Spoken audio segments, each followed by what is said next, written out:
Mark Jeffries, and Matt Pangrack. BTL is brought to you by Lowrance, Lose, Strike King Lures, Bass Cat Boats, Ducket Fishing, Spro, AFCO, Sunline, and TH Marine. BTL coming at you. Good Tuesday, everybody. Welcome once again to BTL Bass Talk Live, where we're going to talk bass fishing and anything else that we want to talk about. Matthew, all kinds of situations taking place over on the Elite Series, man. Yeah, it appears as though what should have been 8 days of competition between the first two stops of the St. John's at Chickamauga has now turned into 2.5 days of competition. Yeah. As Paul Mueller gets his second Elite Series win in, I guess, the span of a year, having won at Lake Lanier. He has now won on deep spotted bass using his electronics and punching largemouth in Florida. So Congratulations to him. I would have definitely lost in the over-under on this. In hindsight, 14 fish, 47 pounds, 6 ounces gets the job done. But like I said, a lot of guys running a long way. They had the way. That is a debacle right now because then they canceled or they moved the Chickamauga tournament to March. Yeah, Michael Neal's dad is in the press release, like the Michael Neal who fishes, who's the sheriff, whose name is Mike Neal. He's like, yeah, it's like really going to be dangerous potentially in the future. So then they move it to March anyway.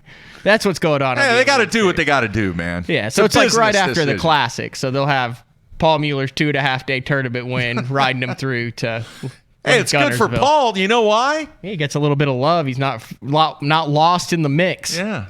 I've said that for years. That's the downfall of somebody winning on the front end of a back-to-back is you kind of get lost in all the shuffle of the event. But anyway, it didn't even have a limit on the final day, man. Well, no. I mean, a lot of those guys were running an hour and a half, 2 hours. And before what they did on the final day, I got a lot of beefs today, Mark. I'll just stop it right there. I got beefs. Wait, before you get into it, I want to let everybody know we're going to have Cliff Prince on.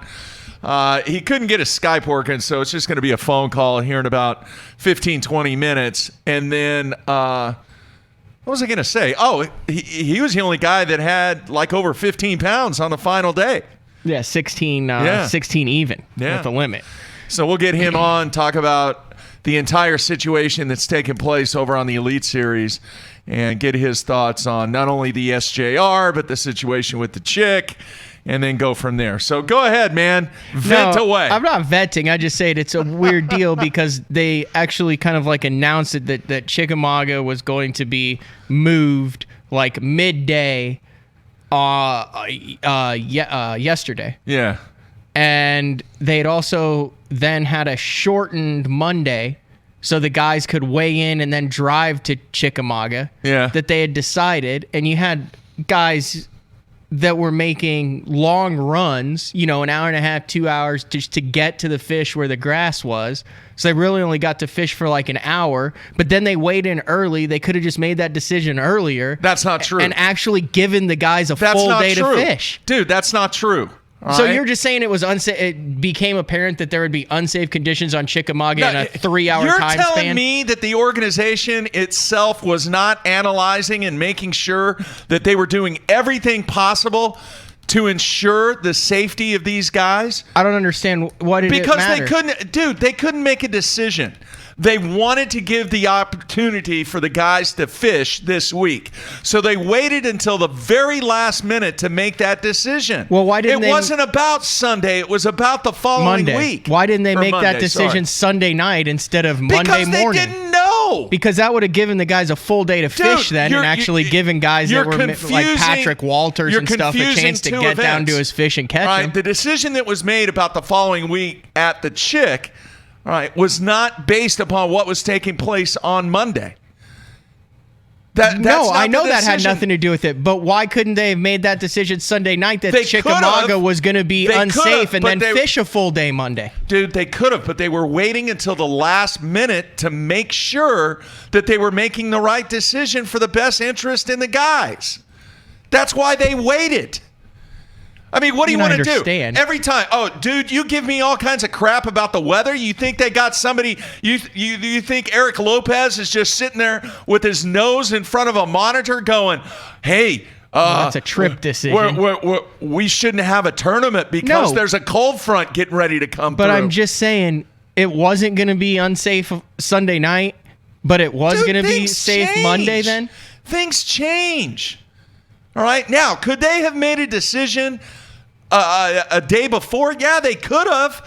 But I think they were looking at it from a perspective of, let's go to the very last minute to see if we can get this thing in next week. I'll give you that. I'm not bitching about it. Hang on. Here's the other thing. All right. If they do cancel it, which they did, or reschedule. They have to make sure that they have all their ducks in a row from a rescheduling standpoint to be able to do that. Maybe they couldn't have had it done on Sunday, dude. But they knew they weren't going to. They might have known they weren't going to have the tournament, whether they reschedule it for their later date or for March or something. They knew it'd be unsafe and that there wouldn't be a tournament to give these guys a chance to actually fish on the final day instead of basically have a BFL for an Elite Series. Dude, these trophy. are best in the world. You're telling me that they can't go out? Cliff Prince did it.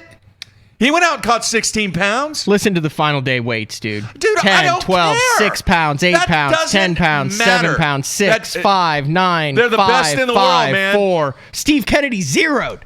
They're the best in the world. Change it up. You're supposed to be able to adapt to all conditions. Now, here's my other question with it. What? How'd they decide on 20? I have no idea. That wasn't like a cut. That's not a final day cut. So you have I don't understand. Why didn't you just fish all the guys who normally would have made the day 3 cut? Why didn't you fish full field, and then everyone who made the day 3 cut, or full field top 10? How did you decide on 20? What if you're 21st place in that? Yeah, I think what they did I don't understand. Well, because an arbitrary number. No, it's because of the shortened schedule. 20 guys fishing 2.5 days for an Elite Series. Dude, they're making it up as they go now. Has that situation ever occurred in the history of the Elite Series? Yeah, they have done early weigh-ins before. No. I'm talking about where they cancel the first 2 days on back-to-back events. Not in a regular season event. It's never happened. All right? So what they did is they tried to make the best out of a really, really bad situation. Okay?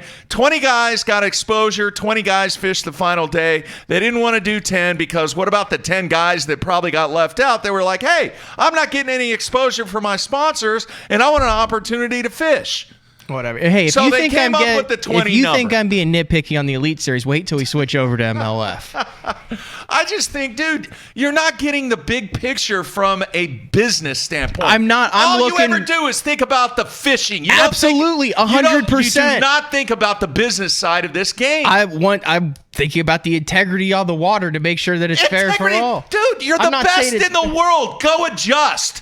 Go find fish. That's what you do. That's what you get paid to do. I'm just no matter saying, what the conditions are. It seems random with the number of 20 because of how close it was. 21st could have won, or why not keep it to 10? And then it also seems random the time of the weigh-in. Why not do it a half hour earlier? Maybe a half hour later and Patrick Walters bangs 7-pounders on back-to-back. They were trying to take into consideration giving the guys some travel time. That's the only reason that they did that. I know.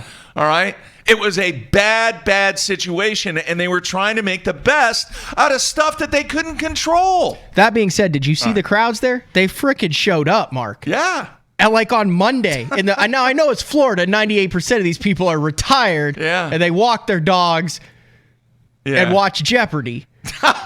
So the weigh-in is like, big stuff. But there were a bunch of people there. It's good stuff. All right, you want to flip over to... All right, what do you got? Okay. So this kind of got me going yesterday then. Should I go into it? You think we should? I have no idea. It's bothering me. Dude, I have no idea what you're going to talk about. Here's the two things that are bothering me. So we got this heavy hitters thing, right? Okay. Brian Thrift, Jacob Wheeler. Not fishing. I got to make sure I got this right. Not fishing in the knockout round today. There are 38 anglers fishing in the knockout round today. You with me so far? Brian Thrift wins. Jacob Wheeler wins. new wrinkle with MLF. You win your elimination. I can't remember. You win the first 2 rounds overall in your group, which is what Brian Thrift and Jacob Wheeler And did. he got a little jack for it, too. So they automatically get sent to the finals. And he got a little money. So now there's an incentive. Jacob Wheeler and Randall Tharp, I watched it. Tharp is catching fish that are 113 that aren't counting, 111. Wheeler's trying to hang on. Now you've got the drama at the top that wouldn't otherwise be there. Kudos, MLF. Good job on that. Great drama. Also, when guys have meltdowns at the end of the round, keep the camera on them. That's the good stuff. I waited around in the studio 10 minutes to watch the end of the round meltdowns yesterday, and then they cut the camera away when the meltdowns happen, like I'm having right now, Mark. I want to see the meltdown. That's what we see. Dude, I'm with you. I love the Show drama. the damn meltdowns. I'm with you. Take his advice right there. Show the meltdowns. I agree. I want to see I the waited meltdowns. around to see Justin Lucas's meltdown. They cut off mid-meltdown. You knew it was happening. He's catching shorts. He's not talking. He's got the buff pulled up like a freaking turtle over his eyes. He's not answering his marshal. I'm with you, man. I waited around for that. They cut it off. That's part of it. Mid-windmill. That's part of the WWE conversation that we've had years ago. All right, I'm going to get killed on this show. So here's what. Okay, massive sidetrack. If Cliff Prince is watching this, he's probably like, get no call, no show on the interview in the second half. Man. He's good. So Wheeler and Brian Thrift, no surprise there. They're on to the finals. So they got this heavy hitters thing. Your biggest fish in each of the 5 stages, add the weights together, top 30 guys go to the heavy hitters. You got $100,000 fish, $50,000 fish, $100,000 Lots of money. Tons of money there, right? Yeah. Well, I confirmed this yesterday. Heavy hitters is your biggest fish in each tournament. So let's say you finish 5th in the first 2 rounds. Then you go to the knockout round. Then you finish 5th in the knockout round. Then you go to the final round. You have 4 days. You have earned 4 days. And your heaviest fish, regardless of whether you caught it the first cast of your event or the final cast of the championship round, that fish is your big fish for that tournament. You are correct. All right. You're punishing Jacob Wheeler and Brian Thrift for catching fish because they're not fishing on the 3rd round today. They caught them too good to have an opportunity to add to their heavy hitters today. Now, I know they're going straight to the finals because there's only 38 guys fishing. That is correct. But this isn't an NFL where Tom Brady gets to heel and your wide receiver's glute gets better on the off week. You didn't earn a bye. In fishing, now you've got Brian Thrift, who didn't fish yesterday, isn't fishing today, and now has to go to the final round without having been on the water for 3 days now, competing against guys who have been on the water for 2 consecutive days. Yeah. So now he's got to get back in the groove, and he missed out on 8 hours of opportunity to catch a heavy hitter's fish, as did Jacob Wheeler. Now, I think Brian Thrift's going to win 3 out of the 5 stages, and Jacob Wheeler might do the same thing. Yeah. That's 24 hours that you can't add to your heavy hitters because you caught them too good and you can't be on the water to add to your heavy hitters. Whereas a guy who finished 2nd or 3rd is going to get an extra day on the Lake Fork and all this stuff.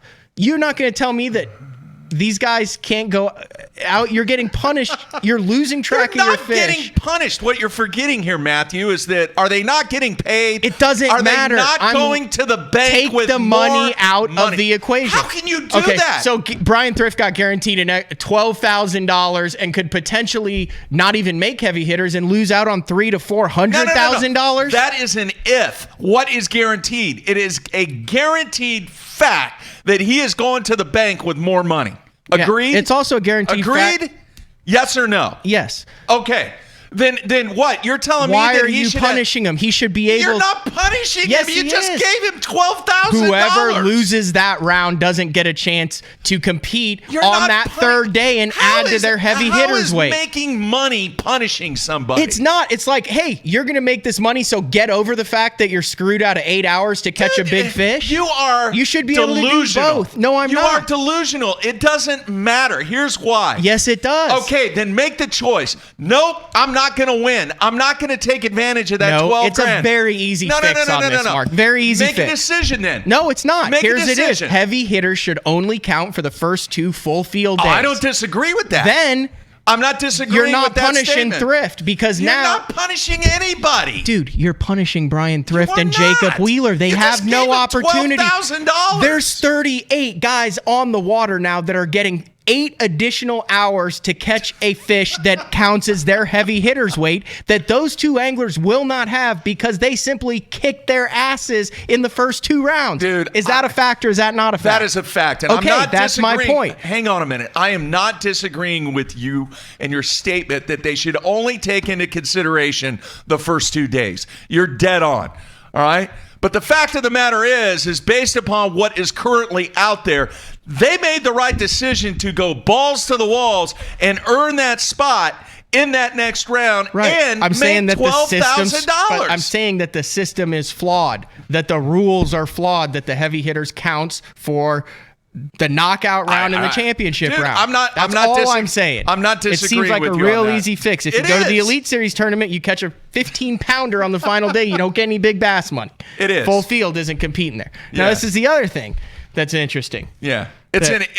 You're dead on. It's an easy fix. It's a super easy fix. Yeah, just take the first 2 days and that's it. Go from there. Because you're going to have guys, like I said, imagine if Thrift wins 3 out of the 5 or Wheeler, which is very possible. Yeah. They are performing at a higher level of everybody else and having less opportunities to make the heavy hitters as a result of their increased performance. Yeah. That's a fact. I agree. Just take it for the first 2 days, but you can't now because then it wouldn't be fair. I guess you could go back and Hey, some people, and we've talked to guys over the years, some guys like the day off. Some guys like the fact that they get a day of rest to get redialed in or do whatever they do. Let's flip it. Other guys like to do what? They want to be on the water as many days as possible to keep themselves in the groove that they've established. Yes. Okay, so here's All the right. other thing. All right. So this was all over all the back channels and all the stuff and people tweeting about it. It's on Ot Defo yesterday, whatever, as Marshall goes, hey, I got a text from whoever the tournament director is now that says, Wheeler's throwing a crankbait. Oh, it's like, huh? Everyone's like, oh, that's crazy. What's going on behind the scenes? But basically, it's a rule where if another competitor who is fishing hears something about another competitor fishing, so another competitor somehow heard, whether it's through an open mic, a fan told them something, said, hey, Wheeler's catching him on the crankbait. So now they got to let everyone in the field know. So it's not like there's some sort of secret society where they're letting a select group of guys know how the guys are witted. It's simply a MLF wrinkle. So I call up one of my buddies who used to fish in the MLF. And I said, is this true? Is this how it goes? He fished the selects. And he goes, yeah. He goes, it freaking happened to me. He said, we were on this lake. He said, and I would even name the lake. I won't blow it out. You'd have to tell everybody, Yeah. So he said, we're on this lake, and there's this old boy watching me fish. He said, you doing any good? And this is a select. And he said, no, I'm not. And he goes, well, they were smoking a topwater this morning. And his marshal, his cameraman actually said, oh, we got to tell everybody. And he turned around, he goes, well, he told the guy, he said, oh, thanks, I can't get any information. He said he was fishing a hydrilla bed right there. The guy said, you should have been throwing a topwater this morning. So he said, we got to tell everybody on the water. So they stopped the tournament, and they sent a mass text out. And this mass text said, early morning bite, topwater's over hydrilla. Everybody got informed of topwater's over hydrilla. There you have it. So it is a, and that was like 4 or 5 years ago. So this is not anything new. It's just, they just happen. I'm sure they would rather that Mike not have been live and see that, just like I would. They'd rather have them kept it on Justin Lucas for an additional 30 seconds and then really ask him how he was feeling. Yeah. And then he could have donated that rod and stuff to and added some dollars to the cursing jar. Yeah. Yeah. No, man, I agree. All right. After that entire rage between both of us, I think we both agree, hey, it's a simple fix for the heavy hitters. Take the first 2 days. Take that element totally out of it. Agreed, Matthew? Yes, it's a simple fix for the heavy hitters. Yeah. The Elite Series, I understand. They're trying to do their best. It's a sucky situation. I was talking to an Elite Series angler. Bad deal, I was talking to an Elite Series angler yesterday who was on his way home, and I said, dude, could you imagine, last year the Elite Series had so many unanswered questions. How are they going to do this with the field? The guys coming back, the BPT, everyone leaving. And, they started out with Rick Clunn smashing them and 10-pounders left and right. And the first 2 tournaments could not have gone any better. You're right. I mean, they'll get through this. They can handle it. It's going to be great, the 50th Classic on Guntersville. But if this start had happened last year, oh, God, that would have been rough. Cringe. So the fishing gods are looking out for, because this will be fine. We'll get to Guntersville. Yeah. Someone will smash them. It'll be the 50th Classic. Then they'll go to Chickamauga. They'll smoke them there. Yeah. And this will be a distant memory. But for now, we still want a lot of fishing. Yeah. So, All right, coming back with Cliff Prince right here after the break. Everybody stay tuned. We'll be right back.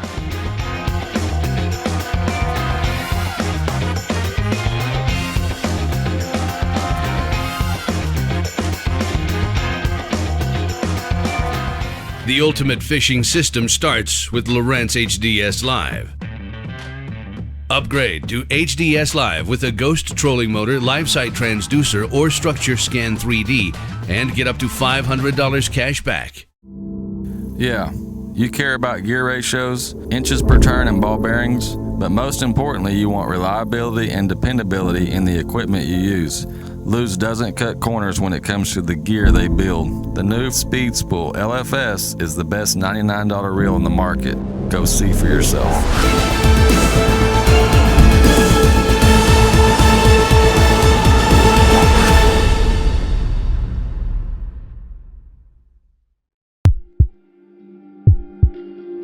We've paired one of the most iconic hulls in the history of bass boats with a proven lineup of trusted accessories. We're bringing you best-in-class value and performance, leaving others in your wake. Turnkey value, turnkey performance. The Pantera 2 is an overachiever in the 19-foot category. Once you hit the throttle, you'll feel the rush, and there's no looking back. Kevin, what are you doing here? Oh, I'm just filling in for Billy. I need a 660 shad crankbaits in the Series 5 model. We're out. You're not out. You got all kinds of them right there. We're out. Kevin, I need 6.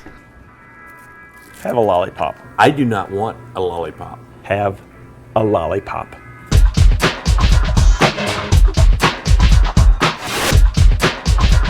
Do you have it the sexy shad color? At Duckett Fishing, we have assembled the top pros in the country to help us design rods to give you a competitive advantage. Castability, strength, durability, action, sensitivity, weight and balance, and consistency. Combine that with the best warranty in the industry, and you have rods that are pro-driven. Duckett Fishing, pro-driven. I want to share with you a new product we got coming out from Sunline. This is the FC leader size spools that we have now. We've gotten a lot of requests for this. A lot of you guys use fluorocarbon for leaders only, myself included. And one of the problems you have is when you have a 200-yard spool, that might last you 2, 3, 4 years. You might even lose it before you even get done with the spool. So we've gone to a little smaller spool. These are 50-yard spool sizes. That way you're not holding your line on forever. You can keep your line fresh, use it when you can, stores real easily in the boat. We got all of our popular line sizes that you're used to with our Sniper from 5 to 14 pound. If you guys are looking for a line that you're only tying for a leader, go check out Sunline FC Leader 100% fluorocarbon and give it a try. Blue Water by TH Marine. Offering LED lighting solutions for your boat, trailer, truck, ATV, and so much more. Engineered and built to be rugged with waterproof and submersible options. Designed for easy installation, Blue Water is available in a variety of colors and styles. All backed by a limited lifetime warranty. Blue Water by TH Marine.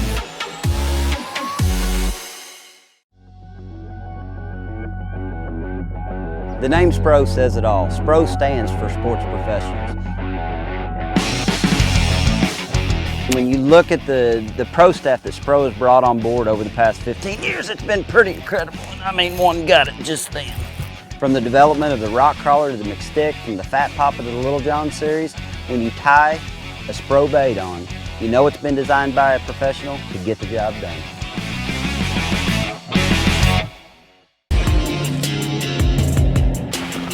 While I travel the country on the Bassmaster Elite Series, I simply can't let the weather be the reason I don't win $100,000. That's why I use AFCO clothing to keep me warm, dry, and protected from whatever Mother Nature wants to throw at me. My season depends on it. My career depends on it. AFCO. Any fish, any water. All of us on the Pro Tournament Trail use Gamakatsu hooks. Why? Because they are absolutely the best. It's not about how many bites you get. It's how many you put in the boat. Gamakatsu makes hooks for every fishing style. We didn't come this far to lose fish. Did you? For more information, visit gamakatsu.com.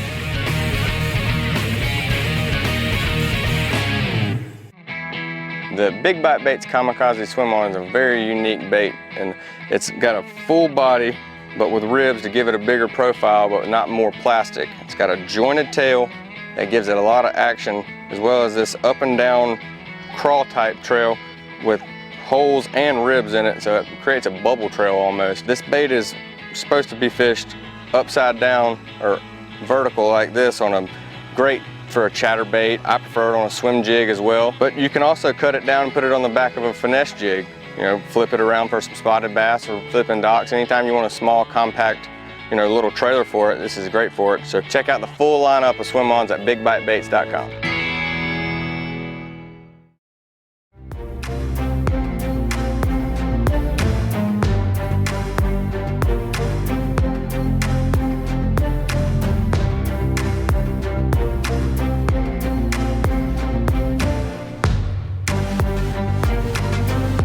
All right, we are back on a Tuesday. Mark and Matt in studio.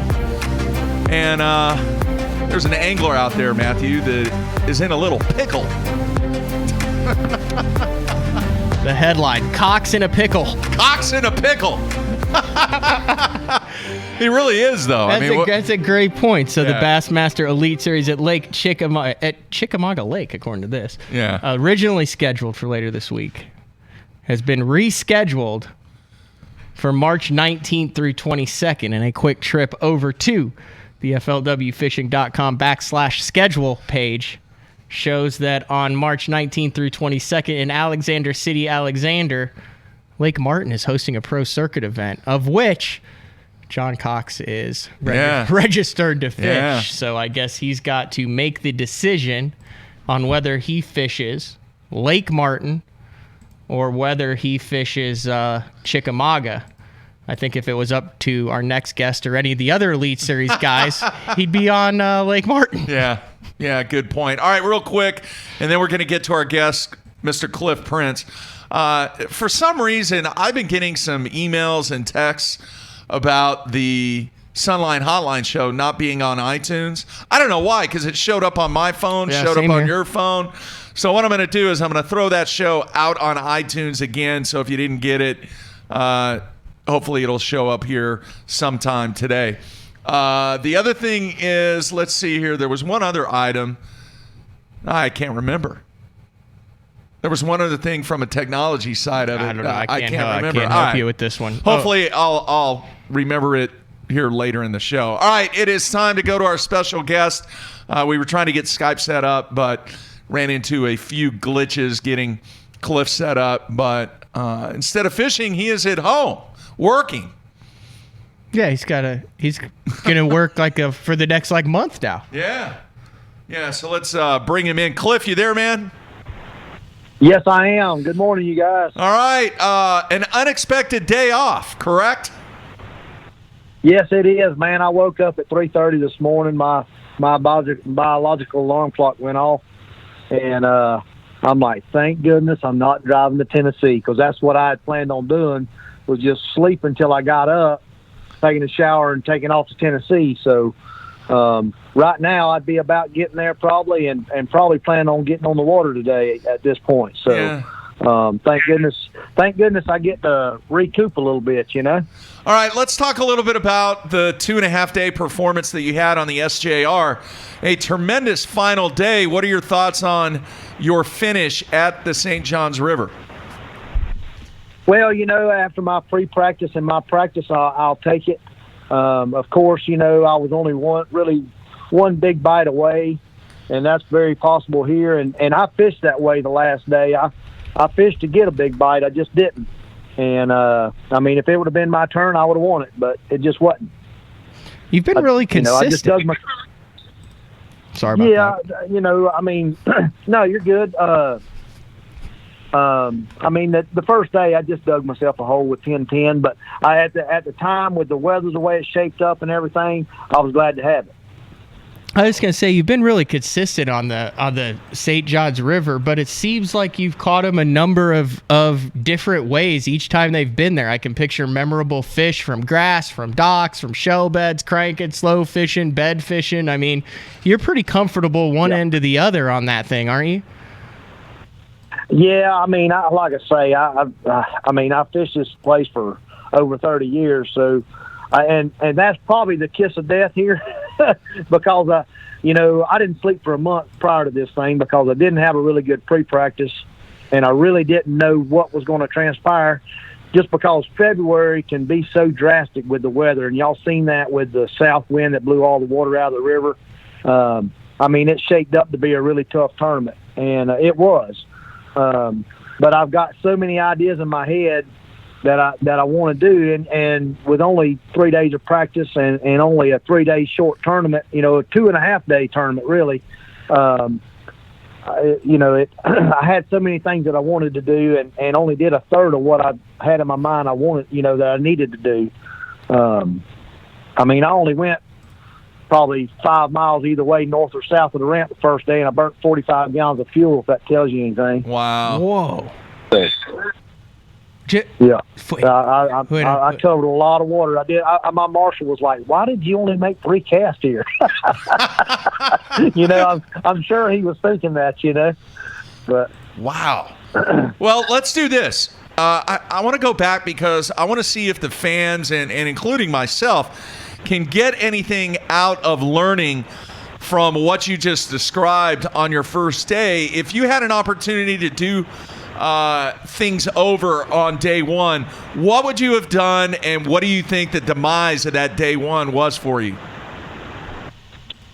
Well, I can answer that very easily. The conditions changed so much because the water dropped so low, and I was planning on bed fishing the first 2 days because I had found some spawners. I had probably about 15 pairs, and anyway, with the water dropping like it did, the beds that I had found, they were high and dry. They were the fish had backed off, and in my mind, what I needed to do with that water dropping like that was fish shell bars.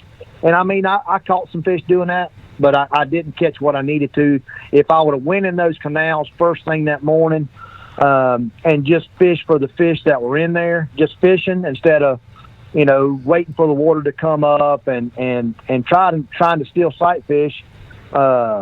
Those fish had backed off and they were still in there, and I think that's the way that a lot of the guys caught it. I haven't watched any of this, the live stuff or anything like that, but I got a feeling that's what they were doing, and I probably could have had a little better bag and not dug myself such a deficit the first day. Hey, just to follow up on that, Matt, real quick, do you do that? Do you go back and watch what other competitors do after events, Cliff?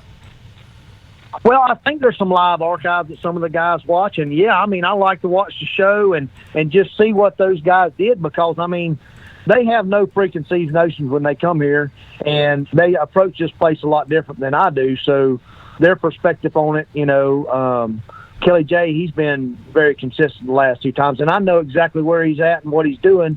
I knew that from last year, but, just being the, out of respect of him and I didn't go in there and do that. I know a lot of guys did. I think he had a lot of company this year, but, that I knew that he was going to be a factor in this tournament just the way it was shaping up. Is it hard to stay in this thing mentally? You said you've been thinking about this thing coming into it. I'm sure you had an idea of how it would go down, something like 25 pounds a day, 4 days, holding the trophy on Sunday, and then here you are, not fishing Thursday, not fishing Friday.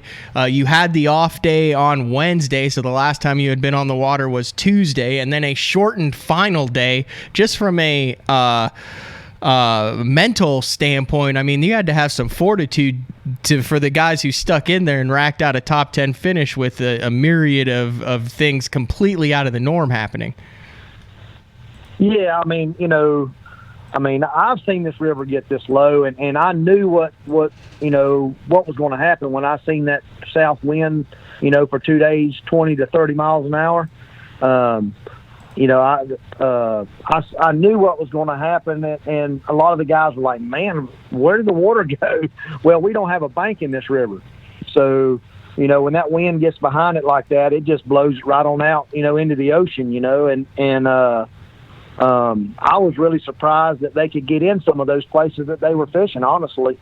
So, that being said, I approached it a lot different, and I was fortunate enough to have enough,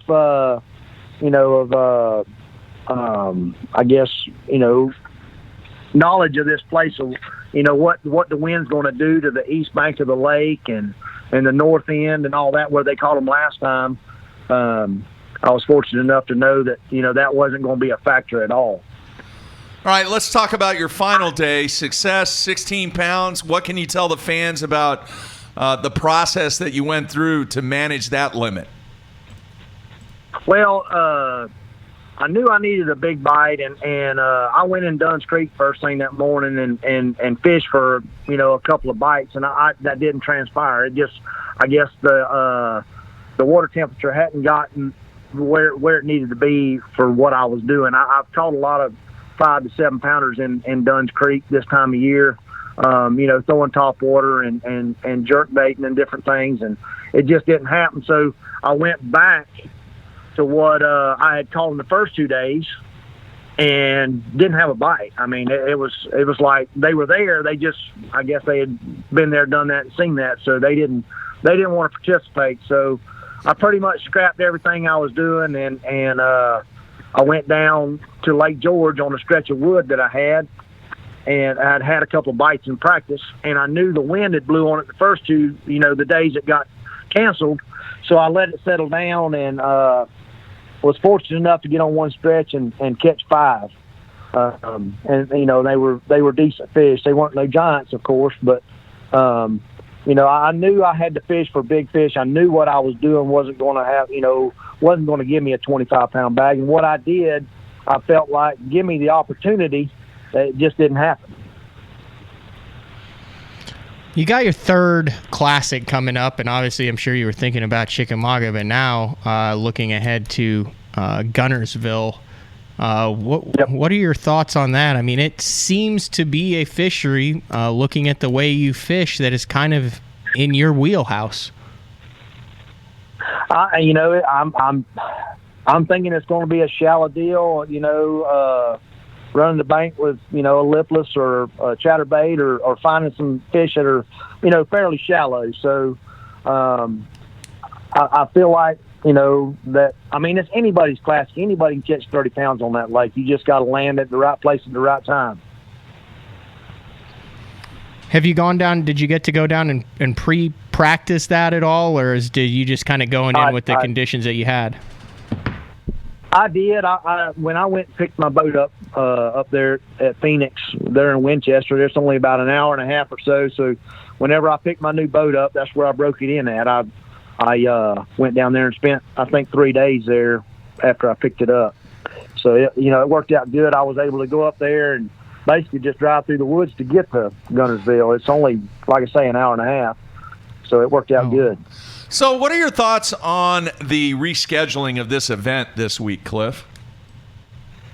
I guess that, from what I understand, I have never fished Chickamauga this time of year, and they said it was at Winter Pool before this big flood. And, I'm excited about it because I think the fishing's going to be just as good or better, and if it's in flood conditions, I would have been fine with it because I had really no preconceived notions of what it is before or after the flood. So I'd have been just fishing the conditions as it, when I got there. So I'm sure the way they talked, it must have been really, really significant. What are your thoughts about back-to-back events? Do you like it? Do you hate it? What are your thoughts? Man, I like the back-to-back deal. Like, for us as anglers having to travel to, say, New York, I like back-to-back events. If I have to travel to, say, California or Texas, I like back-to-back events. Just because, while I'm there, we might as well fish 2 weeks, and then whenever I come home, it's not like I have to go to Texas twice in 1 year type thing. All right. Hey, I've got kind of a selfish question here because the last time that I was at the SJR for an Elite Series event, there's a lot of people around there that fish little local jackpots and stuff like that. Any chance that you might be fishing some of those local jackpots? And what's the thoughts of some of the people that when you show up to the ramp, do they say anything to you? Are they cool with that? Are you friends with them? I'm sure you and Terry Scroggins have had some knockdown dragouts. What's the scoop on that, Cliff? Every now and then, my son and I will go fish an afternoon tournament or something like that.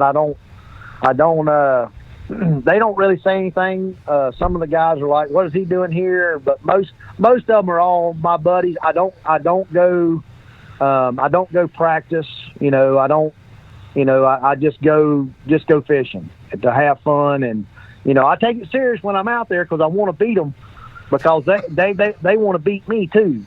So, I go out there just to have fun and to show my son, kind of the way I fish tournaments because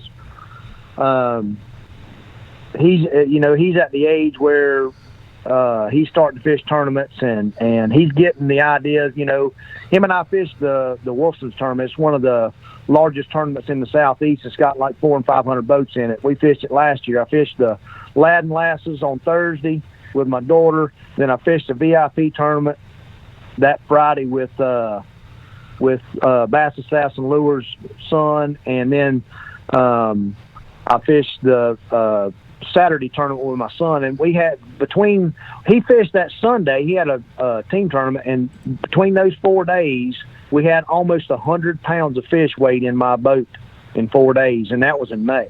Wow! So it was fun, and then I didn't practice for the tournament. I just went fishing. That was the tournament that got canceled last year or postponed. That was the tournament that we were supposed to go fish that tournament in Oklahoma, and they postponed it. So I come home, and that was the week that the Wilson was going on, and I just jumped in it just for fun. All right, very cool. Anything else, but Matt? They weren't liking it a whole. They weren't liking it a whole lot when I when I come in, and they're like, "Man, what'd you do?" I said, "Man, I just went fishing."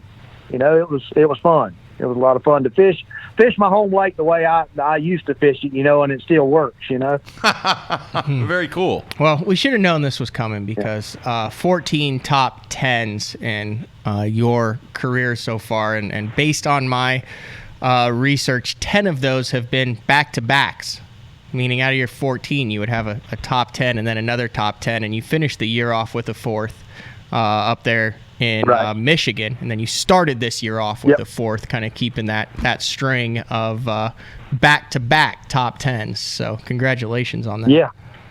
Thank you. All right, man. What are your go ahead. What are your thoughts on the remainder of the season? I mean, I know we got the Classic coming up now, but really, how do you think the remainder of the season is going to set up for you? Only one event into the season. I mean, like you say, it's early in the season, but man, what a season we got. We got Eufaula, we got South Carolina, Santee Cooper. We've got some awesome venues to go to, and it ought to be just a dadgum slugfest if the weather will cooperate with us. February, when we schedule tournaments, it's down here in the South. who knows what it's going to do in February. I mean, it could be 80 degrees or it could be 20. So, but that being said, I'm looking forward to all the events. Santee's a good one. Eufaula's a good one.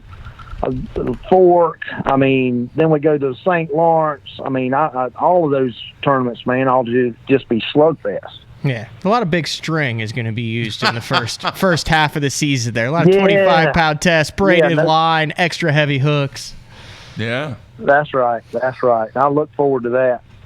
All right, very cool. Forward to that. Hey, man, I'm sure you're appreciative of a few days off now. You got a little time off. What are you going to do with this unexpected time off? Man, I may just jump in this FLW event here on the St. John's this week. Shoot, I plan on fishing this week. I might as well fish another one on my home lake, right? Yeah. Heck yeah.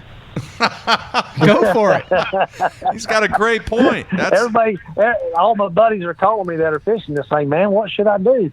And I tell them exactly what to do, but I might be in there grinding it out with them. Who knows?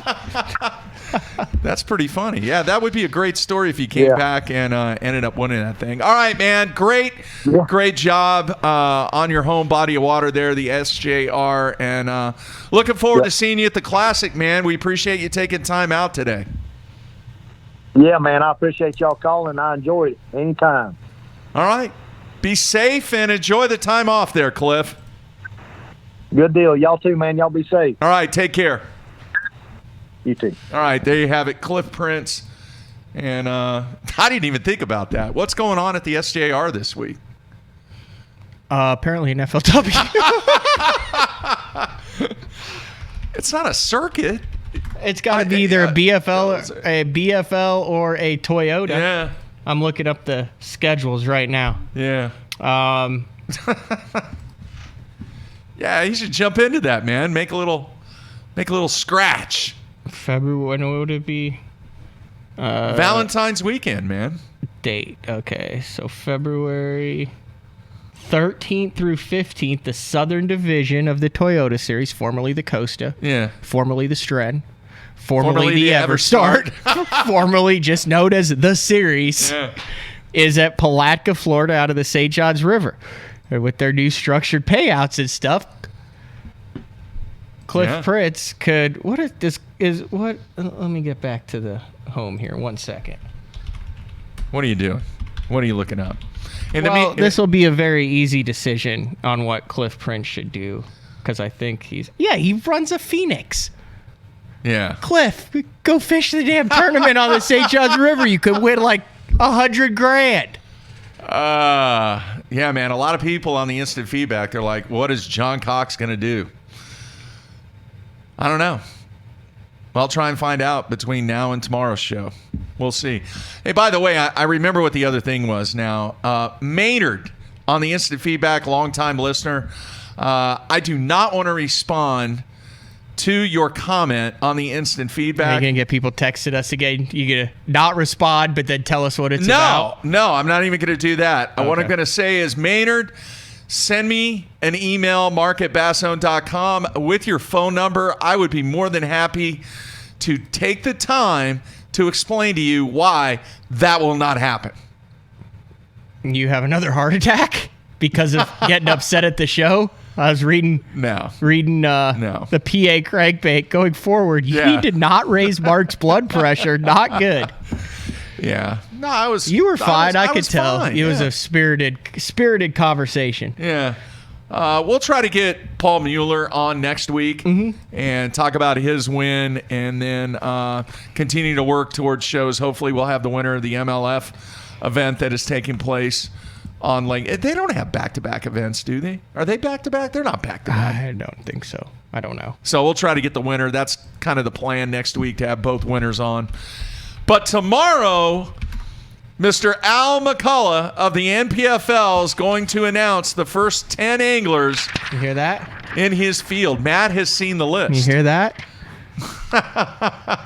You are sworn to secrecy, though. 1, 2, 3, 4, 5. There's some hammers on there. 6. Familiar with 6 out of the 10. Okay. So tomorrow we find out, and then I am working on getting one of those anglers on the show tomorrow. Also. Very familiar with a couple of them. Yeah. They are. They've won stuff. Oh, yeah. Been around a long time. Yeah. One is industry at the veterans. Forefront of the industry. So we'll see. Some of that local stud flavor in there. The guys who have, who win in their region. A lot of the regional stuff. You have national championship and multiple division $5,000 a pop, though, competitors. Right? It's $5,000 a pop, correct? Mm-hmm. $5,000 a tournament. Mm-hmm. 8 tournaments. $40,000. No, that doesn't mean that they're going to fish them. It says in the top, inaugural invites to the field of 125. Well, what I was told is those individuals have accepted. Well, I'm just reading what it says. It's got the national profession, the NPFL logo, and then inaugural invites. So, accepted invites, according to it doesn't say Mr. accepted McCullough. Here, it just says invite. I'm just going by what's on paper. I'm telling you what he told me when I was setting the thing up. So, we will, like I said, I am working on getting one of the prospective invites on the show tomorrow. It shouldn't be that hard. The other thing is the PBA has back-to-back events. They actually have the Players Tour Championship, I think, going on this week. We were going to try and get Chris on the show just for a few minutes, Chris Prather. We'll try and get that done tomorrow. If not, we'll get him on next week, talk about his experience in the Tournament of Champions at Riviera Lanes. So, I'm trying to figure out who won the Arizona Open here, Mark. They don't have results posted? No. They had a full field, though. I know. It was jam-packed. I lost $20. Did Rojas fish? I lost $20 on Rojas's kid. Did both Rojas's fish? No, just Austin. Just Austin. As a boater. I caught fish each day, but yeah, I thought I'd put him a lock for a top 50. Didn't happen. Dean didn't fish it? No. Huh. Thought he might. They had to practice for the oh, that's right. MLF. Yeah. On Eufaula. Yeah. Maybe I'm missing it, but I don't think I am. Can't find the results, huh? No. I'm waiting. Yeah, I'm not going to find them. I'm just looking at the computer screen. It's not there. Sorry. It's not there. we can end the show. Oh, my gosh. We need to talk to the man that makes things happen. Billy Egan. Billy Egan, why he doesn't have the results out there. I'm sure. That's what I was making sure. No, because 2020 Arizona Open information, I don't see it. They're not there. I don't see it. 2019, Wednesday. No, someone won it, though. How much they was won it? like a Bass Cat boat and stuff. $50,000? $1,500 entry fee, yeah. Very nice. All right, everybody. That is it for today. Tomorrow, Al McCullough, along with hopefully a special guest to go along with Al and his announcement of the first 10 anglers on the NPFL. Once again, I will upload the Friday show, the Sunline Hotline show, once again. And then, man, you guys, tomorrow, you got to start talking about what we have going on with Big Bite Baits, you and Brad Hallman. Yeah, absolutely. So we'll talk about that tomorrow.